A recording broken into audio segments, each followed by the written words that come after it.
But listen, man, before we get into some football talk, let's get to the serious matter at hand and get that out of the way as it pertains to Tyreek Hill. You saw the news yesterday. You saw what transpired. You saw the video. What were your thoughts when you were seeing all of that, CC?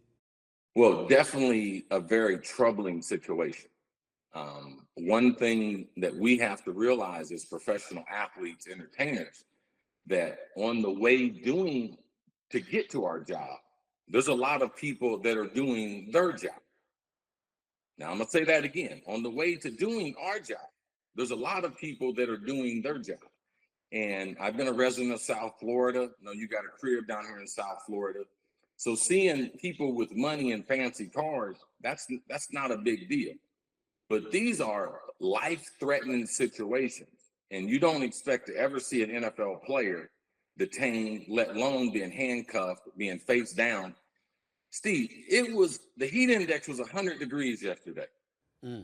Now, the asphalt, when they put him down there and put his face down there and the guy put his knee in his back and everything, I mean, just given all the things that we have seen video recordings the last 5 years. Now, is Tyreek Hill getting ready to be another accident like that?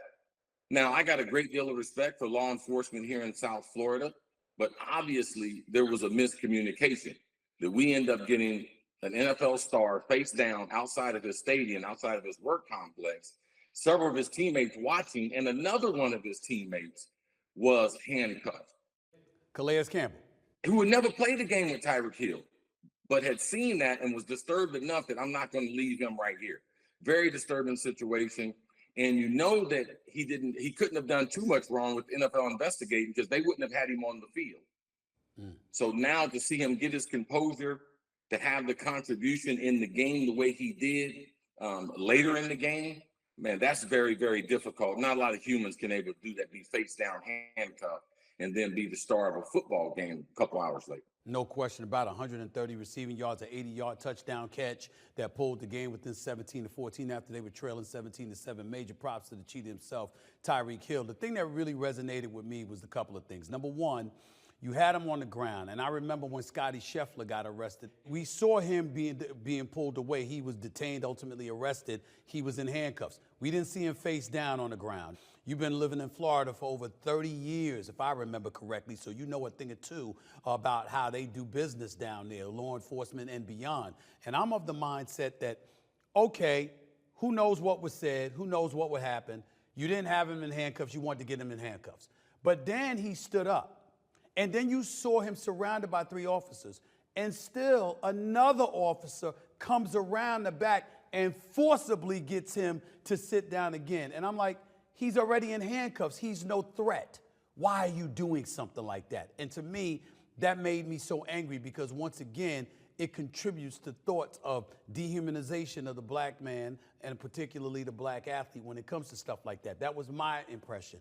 What do you say to that? I'm more concerned not with the athletes because we have visible platform. We have ways to be able to combat this, but I'm concerned about my aunt, my uncle, my niece, my nephew, my brother, my sister. I mean, people I know, brother in California, brother in New York.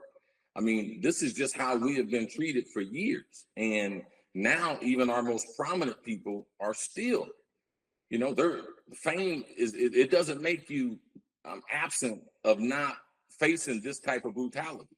And I know a lot of police departments have cleaned up their act and they still need to continue doing work on that. As you can see, one of the officers, the aggressive officer, he was already suspended immediately. So they saw something wrong with his conduct. And I'm glad that it was able to be resolved in a non-harmful way. And I'm glad that the players were safe.